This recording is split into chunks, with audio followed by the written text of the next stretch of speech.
Good morning, friends. My name is Pritish Yuvraj, and welcome to my series Design and Analysis of Algorithms. I'm a software machine learning engineer at Facebook Menlo Park, California. I did my bachelor's from BIT Bangalore and master's from University of Massachusetts Amherst. With all my experience from bachelor's, master's, and my current job, I'm creating this web series, this YouTube series, where you can improve your understanding of algorithms and its applications. And when your understanding of algorithms are really good, you will perform really well in all coding interviews, irrespective of which company they are: Facebook, Google, Amazon, Microsoft, you just name it. And this course has been designed to be across multiple disciplines. If you have basic foundations of computer science, you can take this course and improve your understanding of algorithms and get the job you always wanted, your dream job. Let's start our introduction to algorithms with the classic insertion-sort algorithm. We will understand the algorithm, do a dry run, and then analyze its runtime. The insertion-sort is a very classic game of cards where the player scans all the cards, looks at the one which has the least value, for example 2 or 3, and then manually shuffles that card to the front of it. And let's see how this algorithm helps us sort an array, and then we will see how much time does it take. So the first step is that we run a for loop where there's a variable j which points to the second index of the array, which is here. So j points to the second index of the array. Now don't get confused with the value 2. I'm pointing at the index 2. The key is a of j, which means a of second, which is 2. Again, clarification, j is a pointer in an array, and a of j is the value at that pointer in the array. Now I is equal to j minus 1. So if j is pointing here at 2, I points at 1. This is I pointing at the first index of the array. Now, if I is greater than 0, which means I has not come out of the array, which is true as of now. I is pointing at the first location, and a of I is greater than the key. A of I is 5. Now, is 5 greater than the key, which is 2? Yes, it is. Hence, we go in the while loop and see a of I plus 1 is equal to a of I. I is pointing here, I plus 1 is here, so we insert a of I, which is as of now 5, at this position. And I is equal to I minus 1. So I, which was here, goes out of the array and points at 0th or minus 1 location. Now when you go back in the while loop, you will find that I, which is minus 1, greater than 0 is false. So we go out of the while loop, and the next step is a of I plus 1 is equal to key. So the key was 2, and key goes at this position.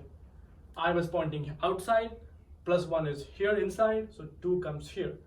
So there is 2, there is 5. This is the first pass. Now in the second pass, the first pass we sorted 2 and 5. In the second pass, we will start again we'll start from j at 3, because j was 2 in the first pass. Now j is 3, key becomes 4, and I is equal to j minus 1. So I now points over here. Right. Now, I is greater than 0, I is 2, greater than 0, yes it is, and a of I, which is 5, greater than the key, which is 4. This is true. A of I plus 1 is equal to a of I. Now, a of I was here, and a of I plus 1, which is at this position, we insert a of I. When 5 goes here, I is equal to I minus 1. So I come from here to here. Now the content of the array is 2, 5, 5, 6, 1, 3. Yes, it is 2, 5, 5 as of now. We go back into the loop. Now, I is greater than 0. Yes, it is. A of I is 2 now, greater than the key. So is 2 greater than the key, which is 4? No, this is a false statement. So A of I plus 1. So we won't enter this while loop. We'll just come here, which says I plus 1, 2 plus 1, or the index I, 1 plus 1, this index, insert the key. The key is 4. So now the array has 2, 4, 5, 6, 1, 3. In the next step, in the third pass, J points here at 6. Key becomes 6. I is equal to J minus 1, which is here, while I is greater than 0. So I is 3, index 3, greater than 0, true it is. A of I is greater than the key. A of I is 5, 5 greater than 6, which is false.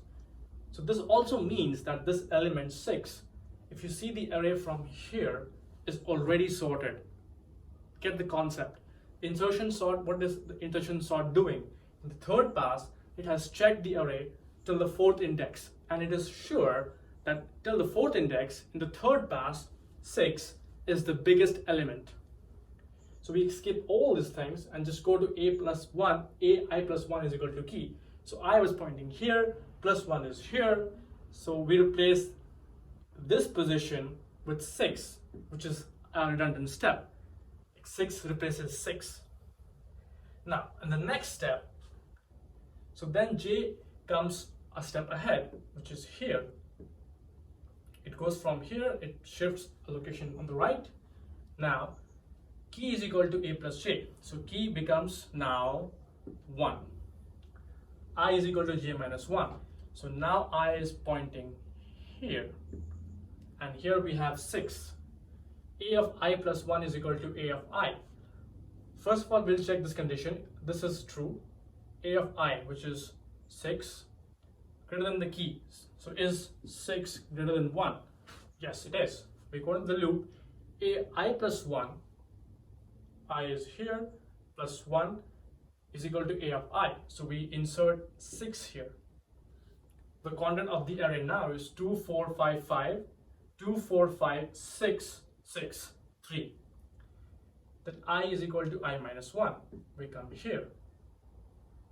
Wait, I think I was pointing here, so we have to now start checking here. Here is the I. Again, the for loop runs. This is true for now. A of I, which is 5 now, and the key is 1. So is 5 greater than 1, which is true again. So same thing. A of I plus 1 is equal to A of I. I is pointing here. We insert 5 here now, and I comes here. So the content of the array now is 2, 4, 5, 5, 6, 3. The loop again repeats when I is here. So we first check that if 4, A of I 4, greater than the key. So key is 4 greater than 1, true. A of I plus 1 is equal to A of I. So this means this over here, 4 replaces 5. So the content now is 2, 4, 4, 5, 6, 3. And I shifts a step towards the left, which comes here. Now, is 2, A of I is 2 greater than the key. Key is 1. Is 2 greater than 1? True. So we do the same thing again. I plus 1, this step, replaced by I plus 1, A of I plus 1.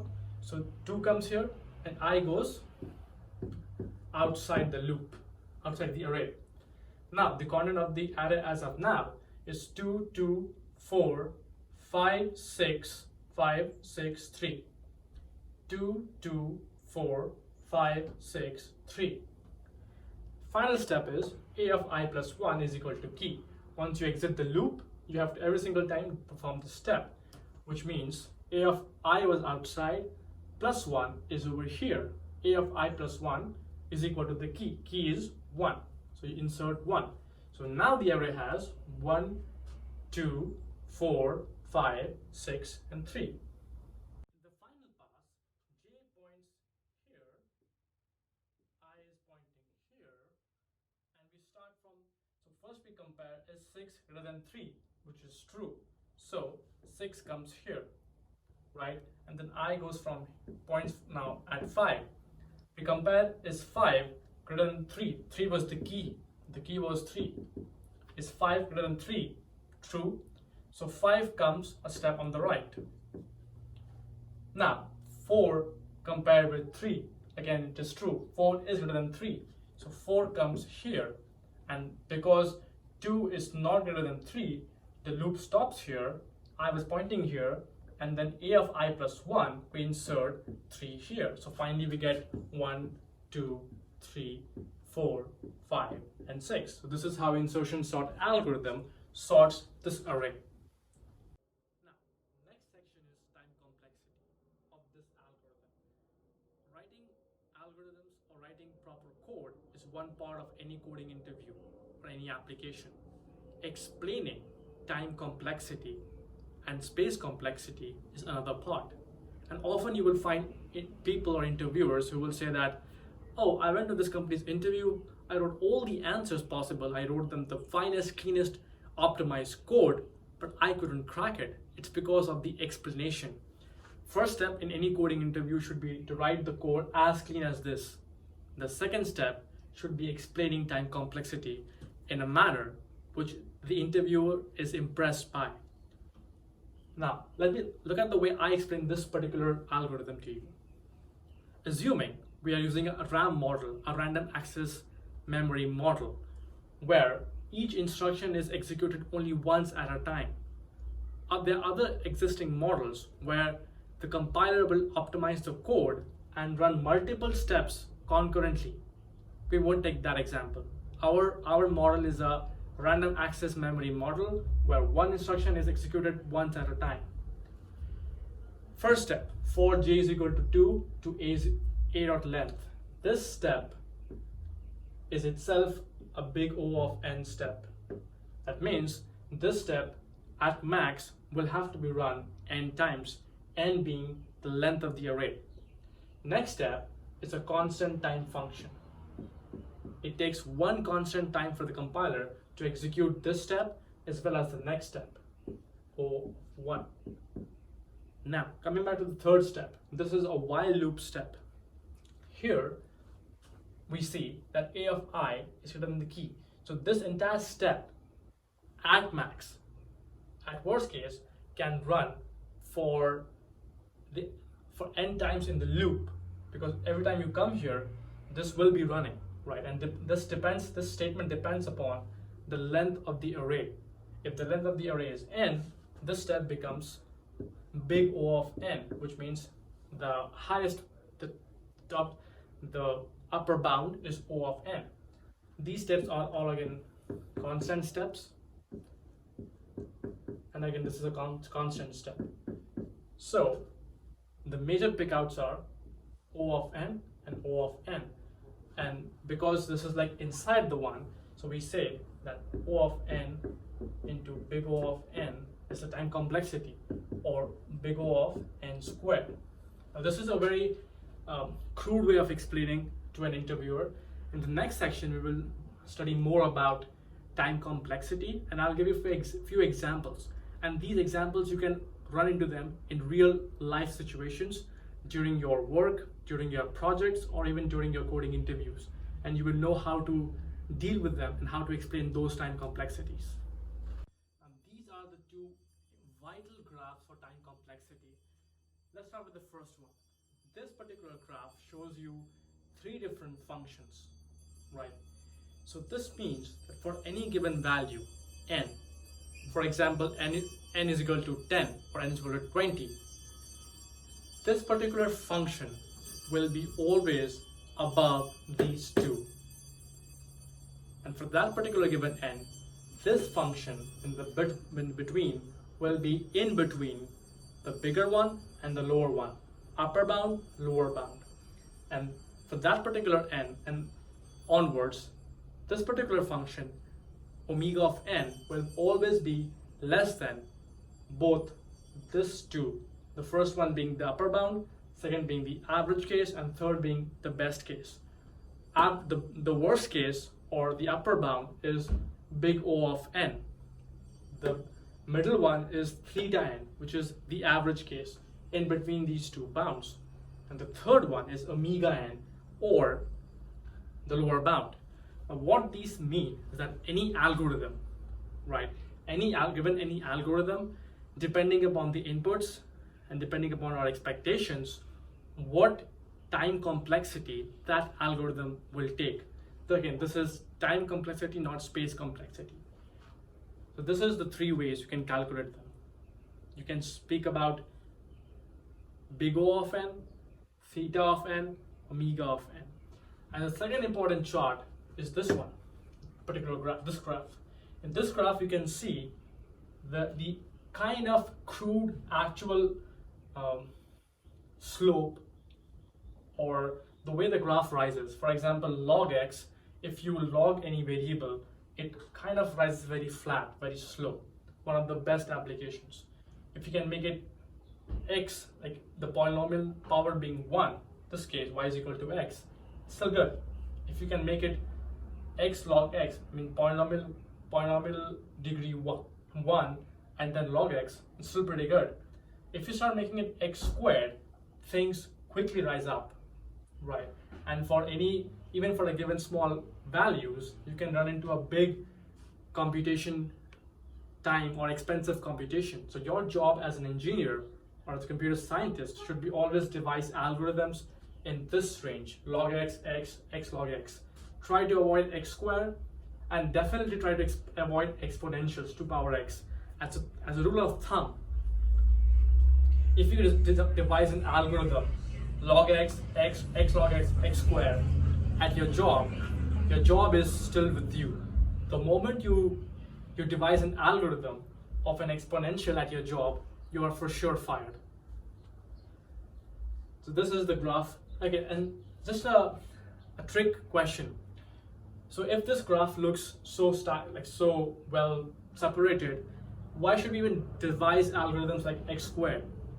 If you have heard about bubble sort sorts the array in x squared or n squared time, right? Big O of n squared. If you see the graph of n squared or x squared, it is below x for certain inputs. Those are pretty low, but yes, y is equal to x has the value of y is sometimes bigger than the value of y is equal to x squared for certain small inputs. So maybe you can find a very small application where you find an x squared to be better. Who knows? Let's take these two examples as the first example of how we calculate time complexity in any algorithm. So for the first example, look at this. I runs for n times, j runs for n times. So the complexity for the first step is O of n, second step O of n, but k runs for just 100 times. It's a definite number. Hence we call this a constant step. Yes, even if this is like 10,000, 10 crores or 10 billion or 10 million, if it is a constant number, we call it a constant. So this is actually O of 1. So the time complexity of a 3-for loop algorithm is actually O of n squared. Yes, it's O of n squared, and it's pretty tricky. At times in any interview, you could use this particular fact. You can run a for loop, and if you know the exact number of times the for loop has to run, you can claim to your interviewer that it is not an O(n) step, it's O of 1 step. This is a very useful trick in any interviews. And I have seen, and I have myself performed these interviews, I have myself performed these tricks while interviewing for some companies. Second example, over here, the variable I runs for A times, and the variable J runs for B times. So if you say the time complexity of this particular algorithm is O(n) squared, you are wrong. The time complexity of this particular algorithm is big O of A into B, where A and B are the variables depending on the size of those particular arrays or something. For example, if A comes as a length of array A, that is where A comes from. And again, suppose B comes from a different array or something like that, it depends upon that particular step. So this is not equal to n squared. This is O of AB. This is the third example, and this example is a bit tricky. So in this example, we see in the first for loop, I starts from 0 and goes till n, but j starts from I plus 1 and goes till n. That means that this step definitely will run for big O of n times, for sure. But this step depends upon the value of I. For example, so this step will be running for n minus I times. Or for example, first step, I is equal to 1, I is equal to 0. Then j will be, this step will run for n minus 0 times, which is n times. Second iteration, I becomes 1, and this step runs for n minus 1. Third step, when I becomes 2, then this step runs for n minus 2 till a point where it comes to n minus n minus 1, which is nothing but 1. N minus n plus 1. So in short, these two for loops will run for 1 plus 2 plus 3 up to n minus 2 plus n minus 1 plus n. This is the time complexity of this particular algorithm. Or to put in a simpler terms, this is nothing but AP, arithmetic progression. Now we all know summation of AP progression is n by 2 a naught plus n minus 1 into d, right? N is the length of this one, which is again n, so this remains unchanged. A naught is the first value, which is 1. N minus 1 remains unchanged, and d is the difference between the two progressions. For example, this is 1, 2, 3, so difference is 3 minus 2, which is 1. 1 goes here, so n by 2, 1 plus n minus 1. These two cancel out and is n by 2 into n. So this is a O n squared algorithm. Trust me, in any interview, instead of directly saying O n squared, actually do this on the whiteboard, and that interviewer will beg you to work in that company. So how would you compare those? How would you sort that array? Or what is the time complexity for sorting that array?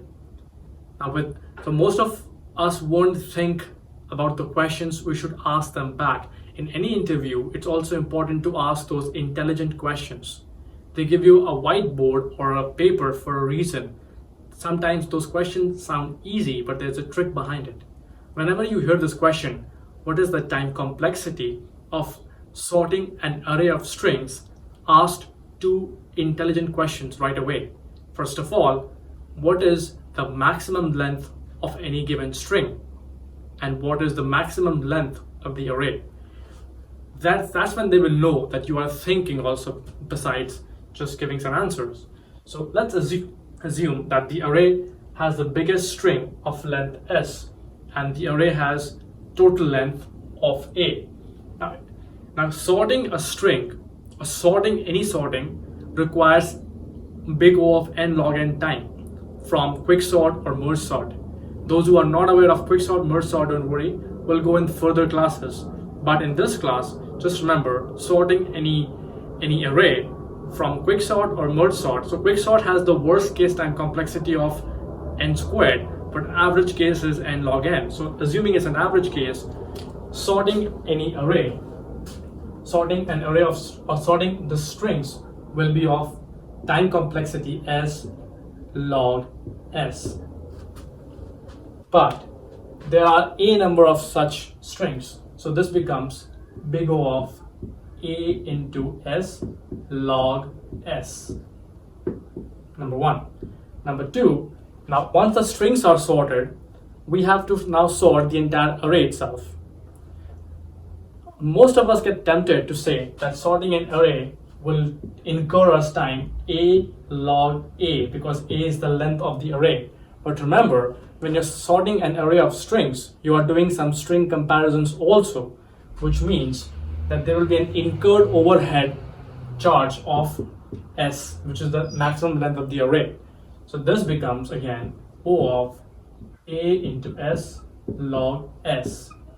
The overall complexity of this sorting the entire array of strings becomes big O of a s log s, the first one, plus a s log,